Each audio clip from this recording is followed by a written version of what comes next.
વડોદરામાં પ્રેમ લગ્ન કરનાર 26 વર્ષીય પરિણીતા પાયલનું શંકાસ્પદ હાલતમાં મોત થયું છે। બાજવા વિસ્તારમાં ઘરની અંદરથી મળી આવ્યો છે પરિણીતાનો લટકતો મૃતદેહ। તો મૃતકની માતાનો ગંભીર આક્ષેપ છે, મારી દીકરી આપઘાત નથી કર્યો, તેની હત્યા કરવામાં આવી છે। હત્યા કરાયા બાદ લાશને લટકાવી સાસરિયાઓ ભાગી ગયા છે। તો 3.5 વર્ષ પહેલા પ્રેમ લગ્ન કરનાર પાયલને સંતાન ન થતા ત્રાસ અપાતો હોવાનો પણ આરોપ ઉઠ્યો છે। ત્યારે પતિ સાહિલ, સાસુ, દિયર અને નણંદ સામે જવાહરનગર પોલીસમાં ફરિયાદ નોંધાઈ છે। આ ઘટનાને દિવસે જ પતિ સાહિલે ફોન પર ધમકી આપી હોવાનો પણ પિયર પક્ષનો દાવો છે। જવાહરનગર પોલીસ સ્ટેશન વિસ્તારમાં ગઈકાલે મોડી રાત્રે જે પાયલબેન વાઇફ ઓફ સાહિલ પટેલ ઉંમર વર્ષ 26 છે, એમને સુસાઇડ કર્યાનું બનાવ બનેલો છે।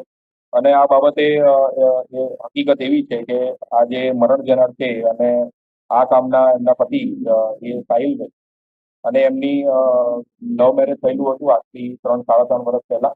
અને હમણાંથી એમના બંને વચ્ચે મતલબ ચાલતી હતી, ઝઘડાઓ ચાલુ હતા। અને આ ગઈકાલે રાત્રે એનો બનાવ બનેલો છે। અને એ બાબતે જે મરણ જનાર છે પાયલબેન પટેલ, એમના જે મધર છે એમની તરફથી ફરિયાદ દાખલ કરીને અને અબેટમેન્ટ સુસાઇડની એફઆઈઆર દાખલ કરી છે। અને આની અંદર 5 આરોપી, એમનો પતિ સાહિલભાઈ, એમના સસરા જગદીશભાઈ, એમના સાસુ વર્ષાબેન અને એમના નણંદ અને એમના દિયર, આ જે 5 આરોપીઓ છે અને એમાંથી 4ની અટકાયત થઈ છે।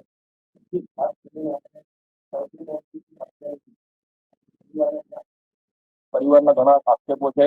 અત્યારે હાલ જેની ડેડ બોડી છે એનું પોસ્ટમોર્ટમ હાલ ચાલુમાં છે। સીએમ નોટ આવ્યા પછી આપણને એનું ચોક્કસ ડેથનું કારણ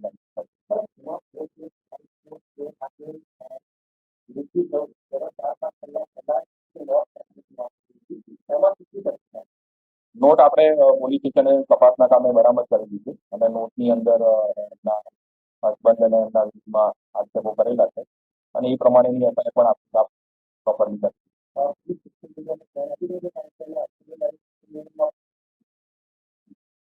સોશિયલ મીડિયામાં જે પોસ્ટ કરેલી છે એ પણ આપણે એઝ એન એવિડન્શિયલ વેલ્યુ આપણે ધ્યાનમાં લઈએ છીએ અને તેમ છતાં એફઆઈઆર મુજબની આક્ષેપો મુજબની તપાસ કરવામાં આવશે।